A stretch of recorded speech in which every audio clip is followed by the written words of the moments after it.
Experts in renewable energy emphasize that the sector's development on the African continent necessitates collaboration with the private sector to secure the necessary investments. This partnership is crucial for the sector's significant role in driving economic growth across African nations. This point was reiterated on Thursday at the National Security Symposium being held in Kigali. Olive Nete has more.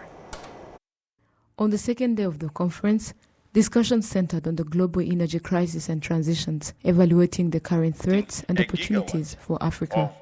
Participants emphasized that sustainable development is unattainable without ensuring the security of people and their assets. Renewable energy experts highlighted that achieving this goal requires a sustainable approach to combating climate change. So energy transition is about looking at what are the main causes and how to address them. There is a global problem. This is global warming. The main cause is emissions. Those emissions come from fossil fuels. The share of those fossil fuels in global emission is 80%. That's why the fossil fuels are the ones that are attacked. And the energy transition is the shift from those fossil fuels to renewable energies.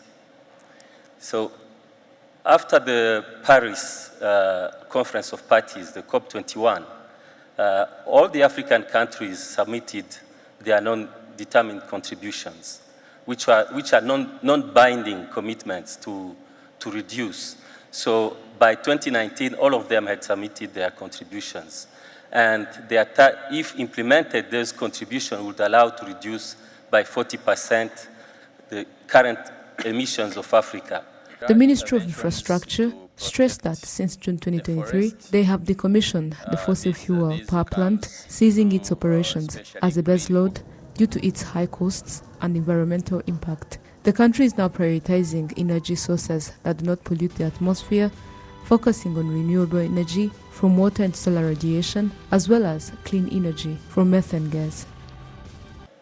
There are interventions to protect the forest. This comes through especially clean cooking solutions, which also have multiple facets. The first one is LPG. We are putting a lot of efforts into LPG. One is for household.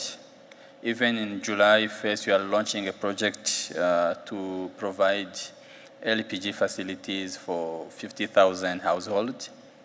We are looking at institutional cookers like schools, especially schools, where we also are looking for a big campaign to change all the schools to LPG.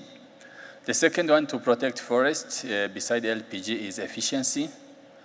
This, we still use biomass, but we use efficient cook stuff because, as we understand, you can't just put everyone on LPG. Dan Kling, founder and CEO of East African Power, highlights the need of 100 gigawatts of electricity in the next 20 years, requiring at least $30 billion in annual investment. He emphasizes that collaboration with the private sector is crucial due to the substantial investment needed to meet this demand. So when we talk about as a private sector, the investment opportunity is really a $1 trillion opportunity. And yes, the first project was less than a megawatt, but where the needs are is starting to talk about in the thousands of megawatts. What's amazing is that we've had a journey as a company where we've been able to have a home here in Rwanda and now expand to 10 other countries where we're able to provide those services. We can't do 1,000 megawatts in Rwanda. I think maybe 1%. But the reality is that we can send in the expertise that has been fostered and developed here into the region.